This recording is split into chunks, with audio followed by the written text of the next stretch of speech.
Hey, what's up everybody? This is Austin Haynes with the Waking Justice Project. In today's podcast, we'll interview a true revolutionary who's making evolutionary change in their community.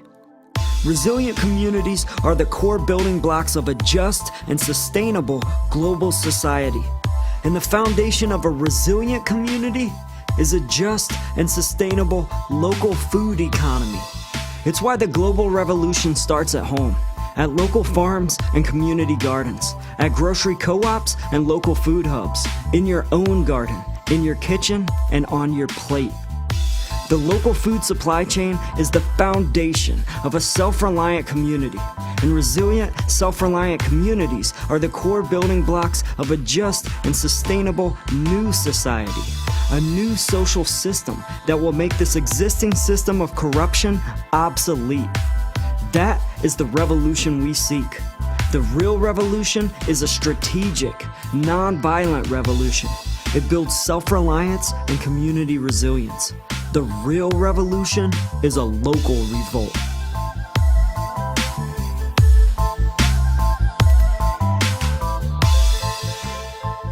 My guest today is a super positive fitness personality with a passion for calisthenics, holistic health, and street workouts. He's a motivational speaker, celebrity trainer, and YouTuber, as well as a passionate seeker and giver of knowledge. I'm super excited to welcome to the podcast, Scott Burnhard. Thank you for having me, man. Thank you for having me. It's an honor. It's an honor. Yeah. Thank you. Yeah, you got it, man. Thank you so much, man, because I've been following you for a while now, and I came across your videos on YouTube, and I think the first video I saw of yours was the how to prepare CMOS video. Okay. And it seems like that one gets a lot of hits, huh? Yeah. It's crazy. When I was making that video, like, I didn't expect it to go like that crazy. Like, I was just like, I wanted to share something with people that I'm really passionate about, which is like health and holistic fitness, just being natural as much as possible. We've been using, I'm from the Caribbean. We've been using CMOS for, ages, but I felt like I just need to, put that out there for the people. Yeah. So you have a Jamaican background, right, and it just so happens Jamaica is the only other country I've ever been to. Oh, okay. Yeah. I've been to Jamaica, I think about 8 times now. Wow. Yeah. I used to live there. Right on. Yeah. What part? I lived in Kingston. I lived in St. Catherine. I lived in Kingston. My family's from Trelawney. Very cool. Mm-hmm. Yeah, I love Jamaica, man. It really is like a second home at this point. And I've always been really interested in, the plant-based eating, because that's a huge part of Jamaican culture. And I noticed that years ago. Seeing CMOS was pretty abundant in Jamaica. Yeah. ITAL food, plant-based food. Yeah. They don't call it vegan, they call it ITAL, so. Yeah. So I got introduced to your videos. I got introduced to how to prepare CMOS. I've been making it at the house for a while now. And, Yes, sir. Yeah, staying up on it, trying to get those minerals in. Essential minerals all day, man. So I also started a fitness program with Bam Bam and Irvin Felix Talk John. about that. Yeah, called Let's Do Some Pull-Ups. So definitely shout out to those guys. If you don't know about them, definitely check them out. And I started seeing you in their videos too. So I was like, wow, all right, these dudes are all connected. And it totally made sense because y'all are all super cool, super motivational, making similar content. And I was like, right on. Yeah. There's my brothers, man. They're my brothers, for real. For real. How's the program going so far? The no weight machines. You know what? It was going really good. I actually had one like posting every single day, man. Yeah, and they gave me like what they call it, best. I don't know. I was the most active, I guess. Yeah, you are. And I tore a freaking muscle, man, in my chest. Oh my gosh. And it started like bulging out, and I've basically taken about a month off. Right. And I don't know, I might just ask you right now, like, how do I heal? I was going to get a massage. You can get a massage. It's probably like the facet tissues just need to rebuild itself. Yeah. But a massage should definitely help relax it. Like, you can't really jump back into these things very quickly, but you can speed up the recovery process So Yeah. focus more on turmeric, focus more on anti-inflammatory foods and foods that's high in antioxidants, my brother. Yeah. Sure. Right on. So for the people out there who may not be familiar with you yet, what kind of content do you normally make, and what inspires that? Wow. I mean, for me, man, like content that really just speaks to my heart and speaks to my soul. Like deep down, I'm a creative. Like I always been an artistic person. I used to draw, cartoons and things. I used to just draw. I did poetry before. And one time I did like spoken word. So I'm very artistic. I'm a like full-fledged creative. So for me, I just create from my heart. Like I'm very passionate about fitness. I'm very passionate about holistic health. Yeah. And I combine those two, and it's like that's the content that you're gonna see, and also cooking as well, because cooking is part of holistic health as well. You are what you eat. So that's where my passion comes from when I come to like creating content, So yeah. Right on. So you try to help people improve their personal health. My question is, how do you think improving people's personal health also improves communities and societies? I mean, that's a really good question, because you have to understand that the community is made up of a multiple of individuals. So once you have a person that is improving their health and improving not just their physical health, but their mental health, spiritual health, the Holy Trinity, once that happens, then that energy can be transferred to other individuals as well. All it takes is one person sometimes, and No from doubt. there, this person starts to change, this person starts to change, this person starts to change. And you've seen a positive spread of that energy within the community. So for me, I think that's very essential. It's very essential. Sure. Yeah, I agree.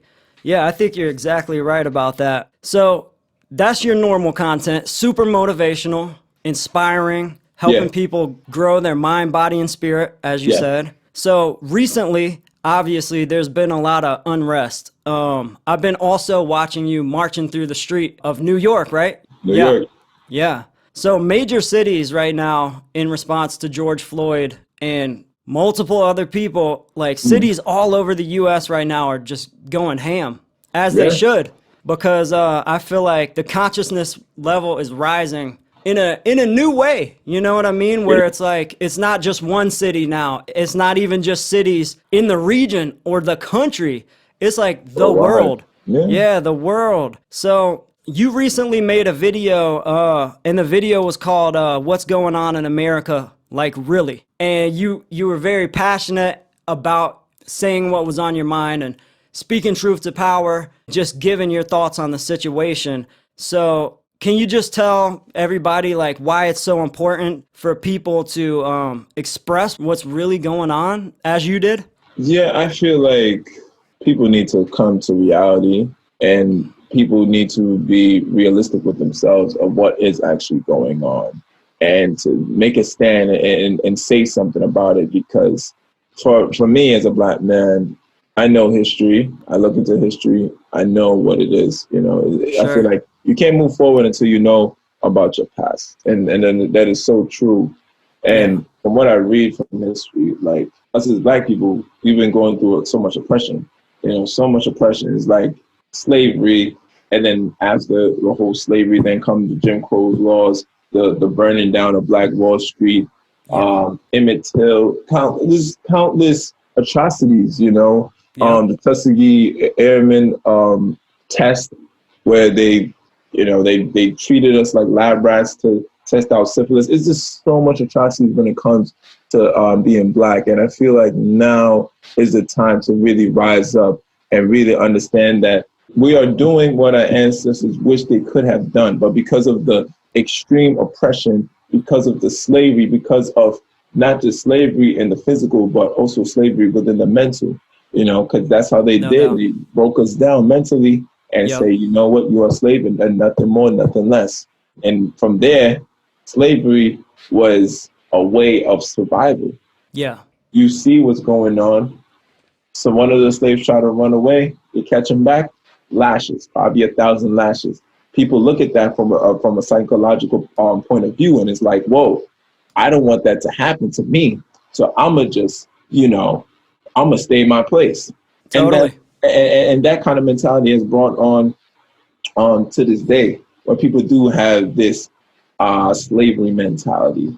They don't want to break free. Yeah. because they're in captivity, not physically, but mentally as well. So Sure. this is the time that we need to really rise up, and we really need to take a stand, Yeah. because we were not able to do this in the early 1900s whatsoever. This, you look back into history, man, it's just like anytime we try to take a stand, they always put a foot on us. They always try to limit us. So now I love what's going on. I embrace what's going on. This is not just an American problem. This is a worldwide problem Sure. when it comes to racism, Yeah. when it comes to treating Black people very unfairly.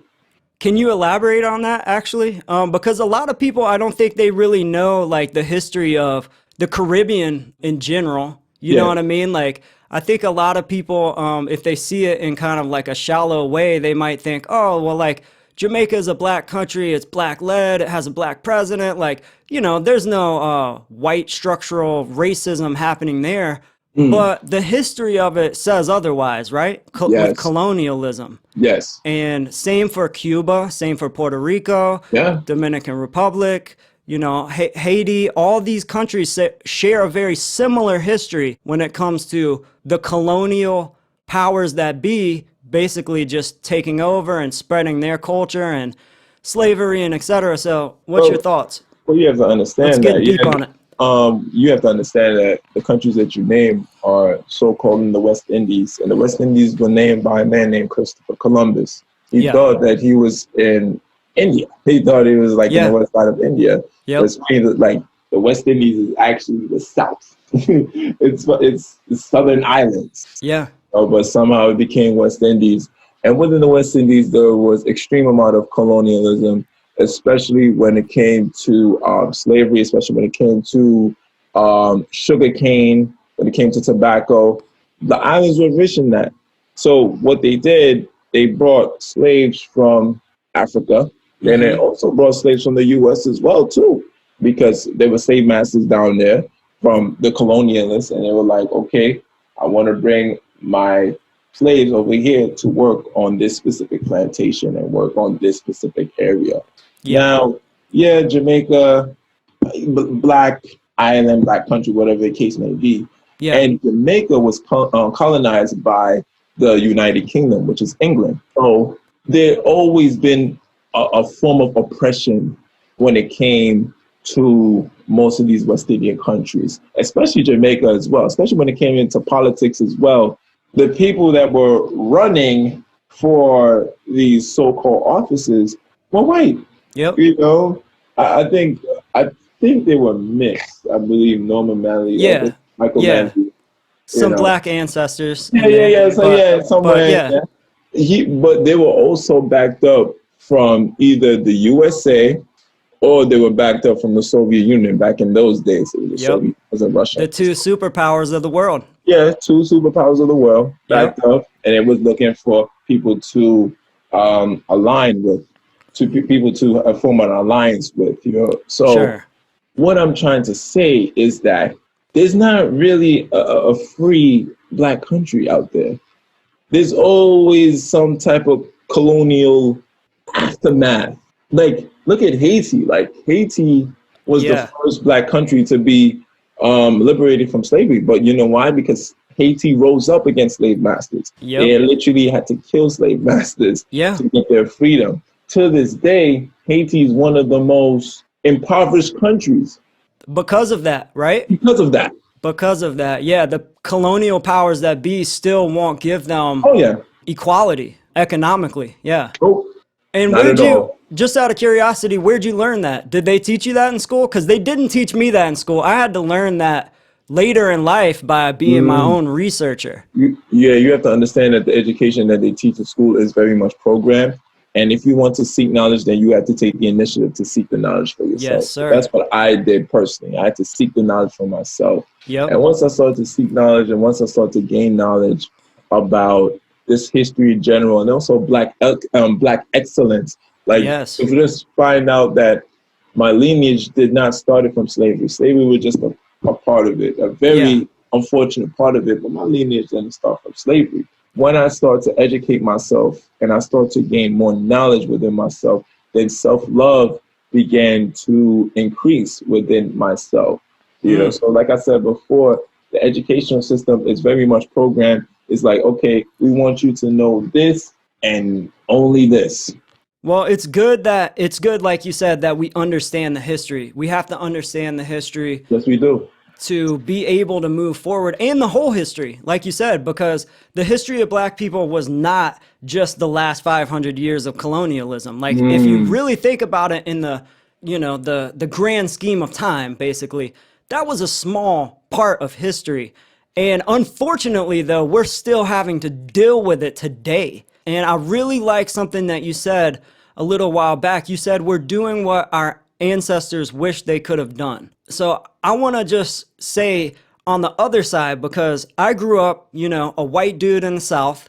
And I think that people with European ancestry are also doing what they wish they could have done, because it wasn't acceptable, you know, hundreds of years ago. Like, I love to think if I lived a couple hundred years ago, I would have been an abolitionist. You know what I mean?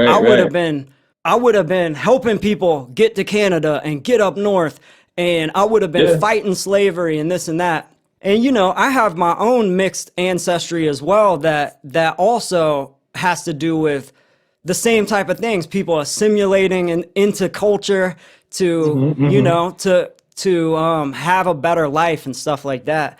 So I guess what I'm saying is I agree. I feel like culture right now, American culture, we're all kind of doing what we wish could have been done years ago. And it kind of sucks that we still have to deal with it. But at the same time, we all have to like kind of man up and deal with it, because the time is now and it's 2020. And a lot of people in America would love to say, and they do say, oh, well, we're post-racism. That really doesn't exist, blah, blah, blah. This is a media scandal. The media blows things up.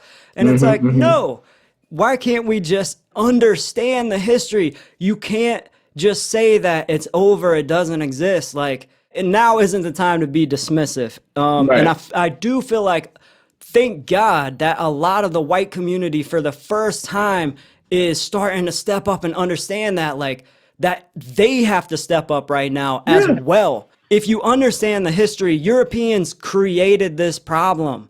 So people of that ancestry, we have to help fix that problem. Right. So I think that's also a good segue to talk about some of the things you talked about in your video, which really resonated with me. One thing that you said in your video, and this again is what's going on in America, really. If y'all haven't seen that video, go check it out. Check out Scott's other content, because it's really, really good, just personally motivating content.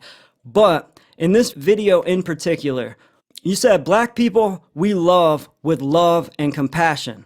We invite people in.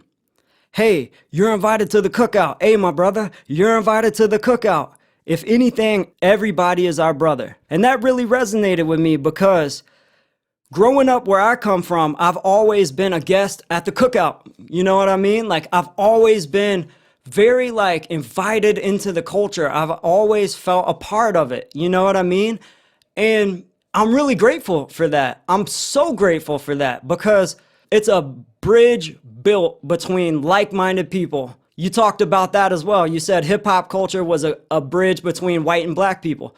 And thank God for that, because not only is it that, but hip hop culture, if you Google the most popular genre of music in the world, hip hop is #1 in the entire world. Crazy. Not classic music.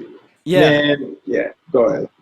No, yeah. So I'm just agreeing with you, and feel free to chime in, you know, at any point, because I'm just making observations that you already made and letting you know that I was grateful for those observations because they resonated. But I was going to ask you, like, in your opinion, how has Black music and culture, hip hop, reggae, and other cultures, how has it been able to be so influential all around the world, despite the mistreatment endured by Black people in Western societies and around the world? That's a really good question. I feel like because it's music for the people, man.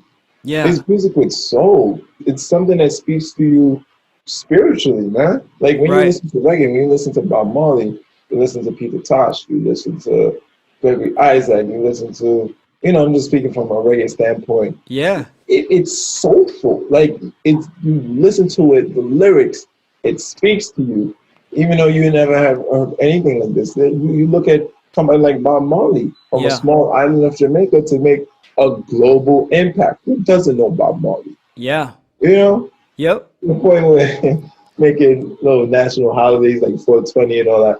But like, what I'm trying to say is that the music has soul, and no matter what color you are, no matter what nationality you are, no matter what ethnicity you are, the music speaks for itself. It's almost like hip hop. I'm proud to say that I'm from where hip hop started. Yeah, right on, the Bronx. Yeah. The first hip hop party started in 1520 Sedgwick Avenue. I am no more than probably 5 blocks away from that exact building where they started the first hip hop party in the 1970s. Now, for me, hip hop is the voice of the poor. That's what it started from. It's the voice of the people that's in poverty. And the people that are in poverty, they find different ways to express themselves, to express what is going on within their community. That's what hip hop is. Right. And then when it started to bridge the gap between white and black and different ethnicities and things like that, people can resonate with it. No matter if you're white or black, you poor, Yeah. And also, away from the poverty aspect, it's also the spirit, the movement. It sounds good, it feels good, it's just feel good music. Yeah. Black people created jazz, black people created rock and roll, man. Come on, man.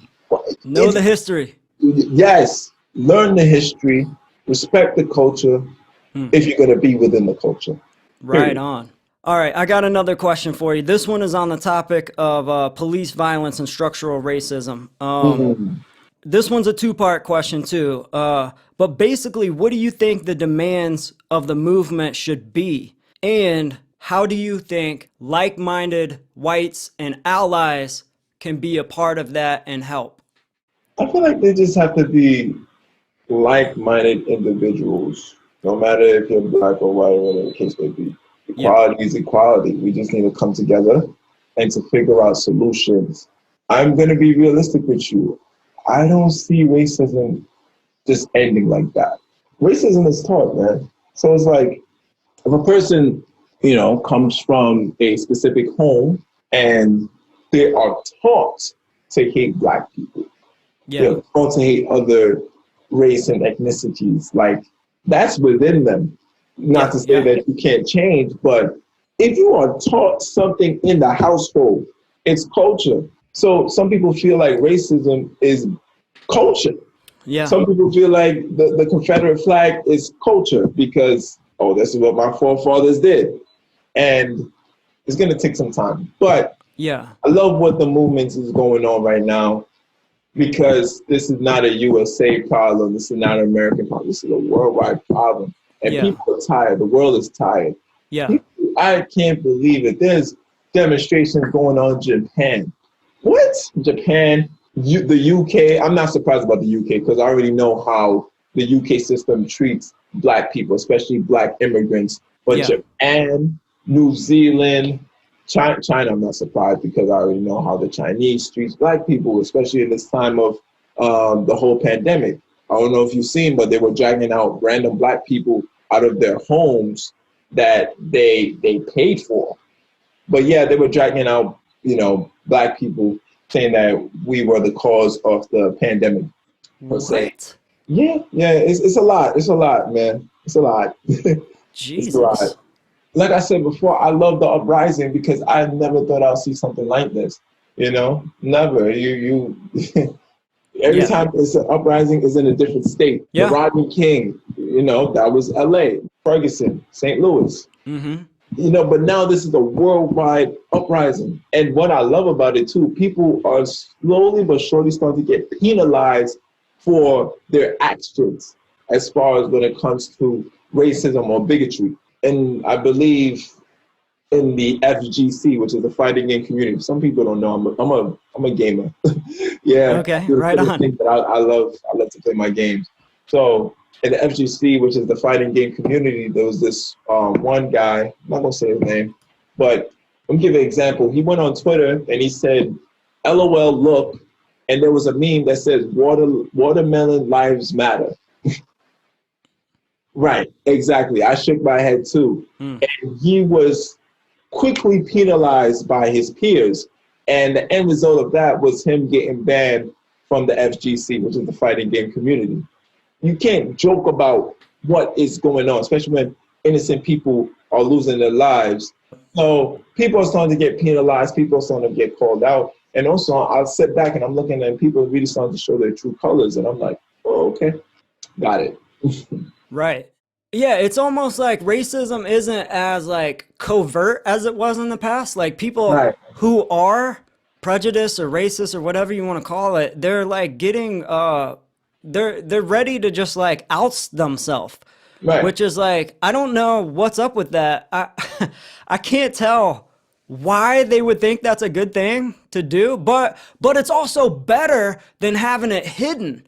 Now they're just like, hey, this is who I am. And we're like, okay, cool. Kind of the same with Trump, you know, he ousts himself all the time. It's not even hidden anymore.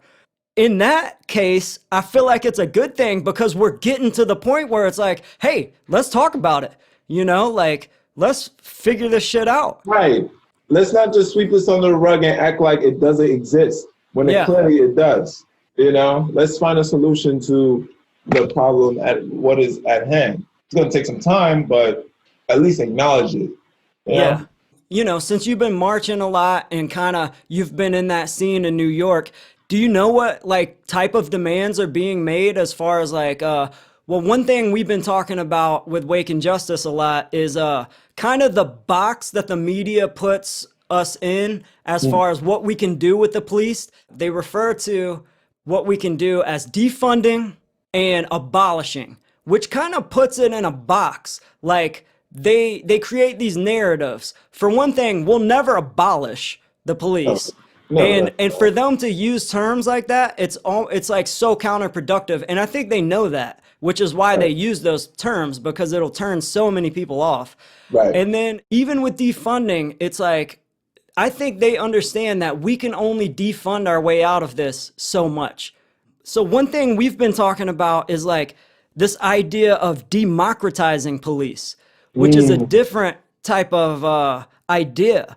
And Noam Chomsky and a few other people have talked about this, but basically like the idea of democratizing police would be that communities hire a liaison who would kind of come into the neighborhood, and that person would be held accountable by a committee who was elected by the people.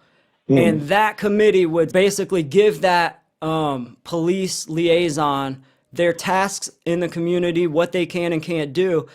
I feel like now we're having a different conversation. Right. What are those talks like in New York? Do you have any idea right now? Like, are people talking about defunding or like? Yeah, I see talks about defunding here and there, but it's not so much of a big talk. You know, I don't think defunding the police is going to do anything, to be quite honest. I think it's time to place some laws. You know, if a police officer kills someone or antagonize someone, you know, without proof or without any justice or anything like that, there has to be some kind of consequences for the person's action. Has to be some kind of accountability. Like, I mean, to this day, I do not understand. Like, everything is just mind-boggling to me. But this whole Breonna Taylor situation, man. Because I'm thinking, I put myself in the shoes of the boyfriend. Like, you know, I'm chilling. I'm in the house. And I'm probably thinking about what I'm going to do the next day with my girl or whatever. And then cops start busting in my house. Shit just happens very fast. You know, I have my gun, which is licensed. I can use my shit. And then all of a sudden, the cops shoot my girl in front of my face. Like, you thought this was a drug house. You made assumptions that crime and drug paraphernalia was in this house, right? No concrete evidence, nothing that's like really solid. Like, okay, let's go in, and let's bust these guys. Wow. Rest in peace, Breonna Taylor. That story really shocks me to this day. Yeah. Wow. But it's very telling to the state of our country. Yeah. You know, we got to call it what it is. Like, I mean, we live in a police state. The type of control they're allowed to have in our day-to-day life is through the roof. It's too much. It's too much. And it has to be reeled back in because it's freaking horrible, man. We shouldn't have to have these conversations. A Breonna Taylor, a story like that is like, I mean, dude, it kills me little by little in my heart every time I have to hear another one of these. Yeah. Another one. Yeah. It's like another one. Like, you know, as soon as you turn your head or, you know, it's not like you're over it, but you're just like numb. Yeah. And then all of a sudden another thing happens and another thing happens and another thing happens. And, you know, and then people trying to come up with statistics saying that, oh, white people are white people have more probability and more chances to be shot by a cop. When there was a video, I still remember to this day, there was a video that was posted on social media, and this lady got stopped by a white cop. And she was scared for her life. And the cop calmed her down and said, listen, you're white. It's okay. No way. Oh, yeah.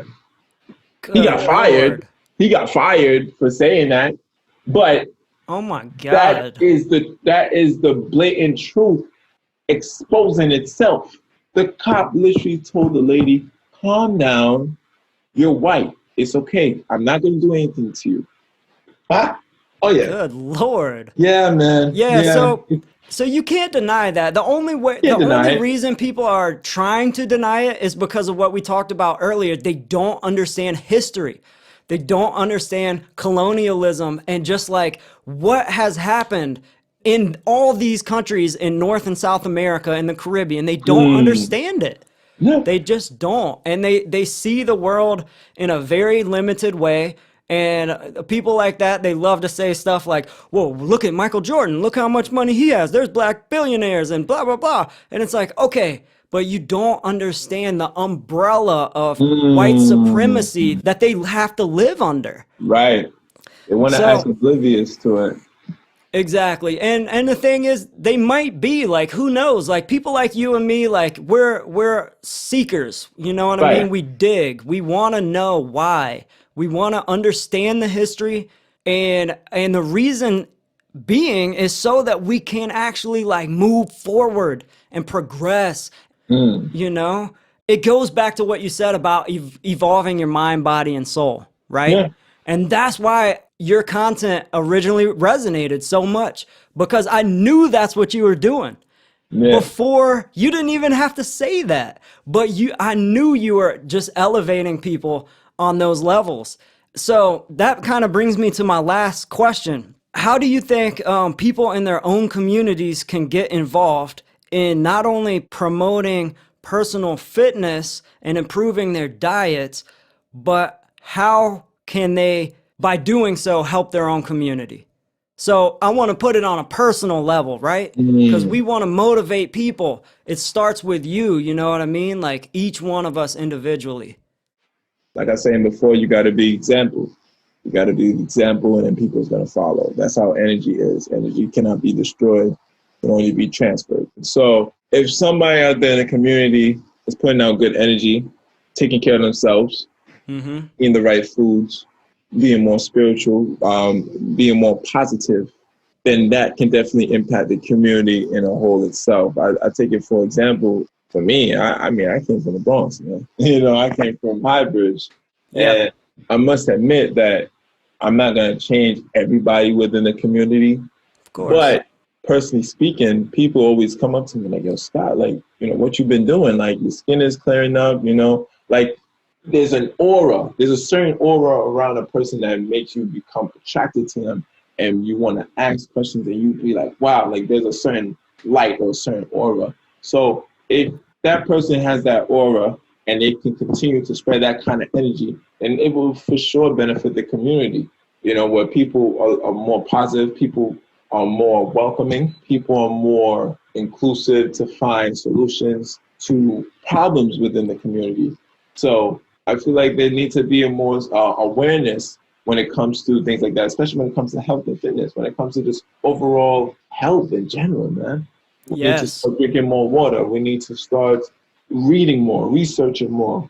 We need to start helping one another. We need to start being more selfless instead of selfish. And you'll see it, start to make some changes, start to make some growth. Yeah, so basically, like, I totally agree. It starts with ourselves. And with that being said, man, I just want to thank you so much for taking the time to do this podcast with me today, because it really does mean a lot, man. I had fun, man. Yeah, I'm super grateful, and I really admire your content and what you put out. Thank you, man.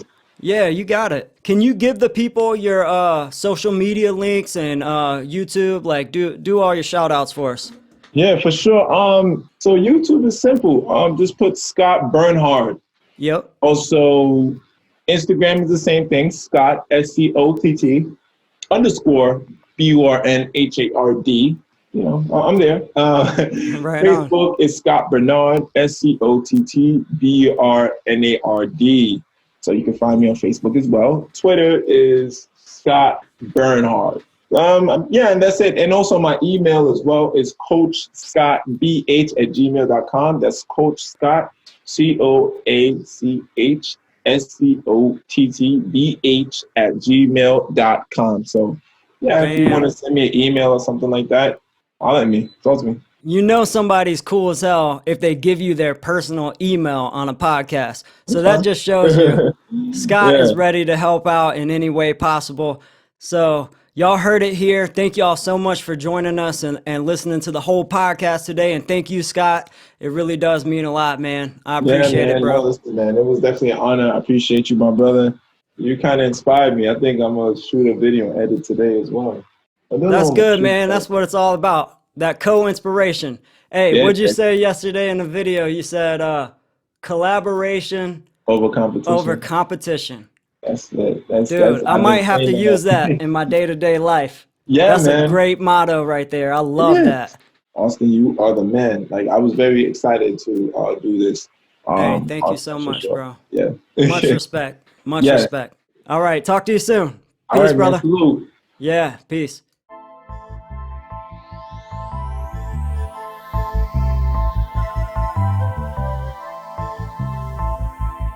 Yo, thanks for listening to the podcast today.